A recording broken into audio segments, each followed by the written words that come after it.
Hello everybody, so today I'll give you 3 tips before you search for a puppy. The first tip is to look into the history of the breed. So if you are a more laid-back person, then you get a laid-back breed. If you are more energetic, you like to exercise, get a breed that is a little bit more high in energy. So it's very important to do some of your homework before searching for a breed, because there are shedding dogs, there are non-shedding dogs. There are also dogs that are very easily have separation anxiety. There are some breeds are more independent, like a Shiba Inu for example. So the second tip is to look into purebred and pedigree dogs. So it only works for purebred dogs, even for my first tip, because the history of the dogs and the behavior of the dogs are actually linked to their purebred. If they are mixed breed, then it boils down to luck, or maybe sometimes it comes in random, right? Because they are not stable breeds. So next we talk about pedigree. Pedigree breeders are just, they put a lot more effort into it. People who mix breed doesn't really bother about their bloodline or do selective breeding, things like that. So it's just more beneficial to find a pedigree breeder.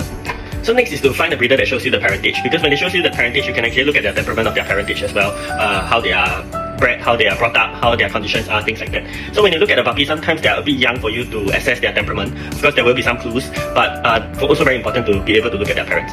Last bonus tip, if you look at a puppy, the puppy is supposed to be active to a certain level because they are puppies, right? So if you really want to find one that is a bit more mild and calm, never ever find a puppy that is totally not moving, lethargic, look lethargic and things like that, because they might be unhealthy instead of being calm. So the most important thing is actually, if you carry the puppy and you calm them down and they can calm down, the very high chance that they are actually more mild and more calm. A hyperactive puppy, right, wouldn't be able to calm down so quickly. So that's another bonus tip.